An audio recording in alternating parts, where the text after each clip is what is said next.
Hello and welcome to our digital broadcast where we focus on Omicron. I'm Sneha Mordani. Let's talk about the India situation first when it comes to the fifth variant of concern. Right now in India, more than 200 cases in the country. Let's take a look at the kind of breakup. Maharashtra is reporting the maximum number of cases stands at 54. Delhi too has got a high number of cases at 54. We have Gujarat, Rajasthan, Odisha today has reported a case as well. Karnataka, Kerala, Tamil Nadu, Andhra Pradesh, Telangana, also West Bengal and Uttar Pradesh also reporting cases of Omicron variant of COVID-19. There's a big concern in India as COVID protocols continue to be violated left, right and centre. Let's take a look at these pictures coming in from different parts of the country where, in fact, there are serious violations when it comes to gatherings. Of course, people are celebrating as we are getting ready to ring in the New Year and also Christmas. But violations when it comes to basic COVID protocol as is evident. The government on its part has said they're doing what they can, preparing for the worst case scenario. Take a look. अगर जो cases कल UK में हुए हैं 80,000 88,000 के करीब 80,000 ले लीजिए, अगर हम उसको पॉपुलेशन के बेस पे लें तो ये 14 लाख केस होंगे भारत की पॉपुलेशन पे अगर हम उसको लगाएं। कहने का मतलब ये है, हमने वो 4 लाख वाली एक सर्च देखी थी, तो जो भी हो रहा है हम इसमें भी पूरी तरह से कहना कि डेल्टा है, दोबारा वाला डेल्टा है, ओमिक्रॉन की, ये इमर्ज हो रहा है। लेकिन the fact is at this very time the surge being experienced in UK is to the tune of 14-15 lakh per day. So what is the government of India doing? Like governments all across the world, they're undertaking genomic sequencing to identify which are the cases of Omicron, the fifth variant, that are increasing or leading to an increase in cases, at least gradual in India, but we're getting there. India's capacity is 31,000 samples every single month is what the government of India has said, and that is being done across a network of 38 labs. Joining me now is Dr. Bharat Gopal. He's a senior pulmonologist and director MGS Super Speciality Hospital. Thank you for your time. Dr. Bharat Gopal, I want to begin by asking you, a lot of people ask really what exactly is genomic sequencing? How much time does it take for the samples to be sequenced essentially, and what does it indicate? Yeah, I thank you, Sneha, for calling me here. And I think this is something which a lot of people are quite wondering what this new thing called genomic testing has suddenly come. I think just to quickly tell you that this is nothing new. This is something which we as medical professionals or people in research have been doing for many, many years.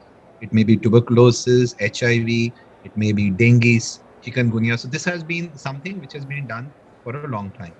Now, the important thing to understand about this is the genome and the sequencing. So what is genome? Genome is nothing but our genetic makeup of any organism. It could be the human being, it could be the virus. We are made of different materials. The human genome is primarily what is called as DNA. And we all understand now for 2 years we are dealing with COVID, which is mainly a RNA virus. So the important thing is that this is just like a blueprint, or it's like a sort of an instruction manual which is pre-designed so that they can replicate and increase their numbers. The cells increase. So in case of virus, we know more and more number of viruses. Now, all the codes may not be 100% foolproof. COVID has, or coronavirus in general, has less chances because it has something called as proofreading. But a lot of them, what happens, small mutations or small errors creep in. Now, these errors could be good or beneficial for us, which could lead to finishing off or survival of any particular virus. Okay. Or it could be very dangerous, or could be make it more transmissible, more lethal. So therein lies the understanding of the genomic testing. So if we can find out what type of virus, how it is changing its form, probably it will help us plan better in the terms of the months or the days ahead. So I Okay. think that's the whole idea about the genomic testing, which as a layman we need to understand.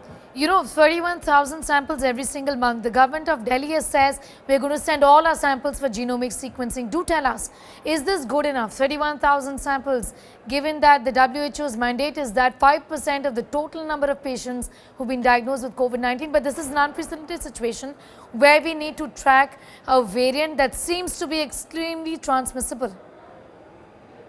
You're very right. See, in an ideal world, we would want to do genomic testing for each and every sample. Right? That should be the ideal thing. There is a lot of technology involved. There is a lot of issues in terms of the monetary part involved. So this is not something, and the time involved to actually do this. So it's not something that we can ramp up very quickly. We are already, I think, you must be aware that last year in December, the Indian government actually came up with a consortium of genetic labs where they could do these genomic testing. Yes. So I think we are at least a year ahead than what we could have been had we not thought about these things. So at least we have a paraphernalia which is already prepared. Obviously, the population we have, it is just next to impossible that we can test each and every sample which is coming positive, leave apart the others. So as we have been, I think a lot of you have been discussing on media that we may actually want each and every sample to be tested, and as Delhi government is planning that probably each and every one which is positive. The problem lies that we still may not be able to test people who may be positive at a later date. So we are only testing people who are coming from abroad, from so-called high-risk environments. And this is exactly what happened last March, when we were just focusing on the people coming from Outside of international India. countries. Yes, Yeah, and yes. we mixed the bus. And then we had to actually, so I think we will have to probably start randomly testing people in the community also Okay. for these things, because if we can find that there is already a community spread, then there are different methods to actually look at it rather than genomic testing them. Okay, that's a valuable Genomic testing suggestion. would be, Yes. that should be variable actually to create a public health response. Once it is in community, then there is a different, totally different thing. Yes. These won't help. Okay, at least we'll know whether there is some sort of community Yeah. transmission or not. Dr. Gopal, before I let you go, you're a well-known pulmonologist. This is a question that I'm being asked regularly. And I also actually want to know, do tell us, people are now asking whether the regular mask, the surgical mask or cloth mask will give adequate protection, given that this infection seems to be settling in the bronchi, which obviously then means that it is more transmissible. It's not causing severity, at least that's the preliminary findings. It's not settling in the lung tissue. Tell us if the N95 mask is the best mask right now. And So quickly. if a person can't afford an N95 mask, what does that person do? Yeah.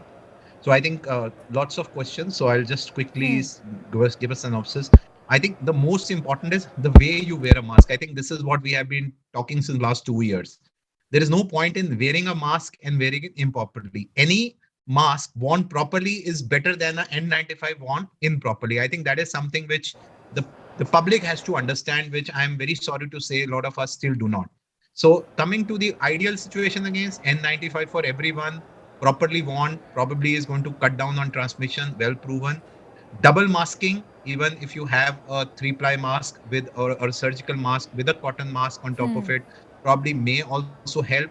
But I think anything short of that probably may not be good enough to prevent transmission, because only simple cloth masks, I think we have already seen that the way this transmissibility is, I think that may not be. And I think, but the final, again, I will reiterate that kindly mask up. I think it's just a question of being rigid enough in ourselves that we will mask when we are indoors, we will mask when we are in a crowded environment, we will mask as far as possible. I think there is no way vaccines.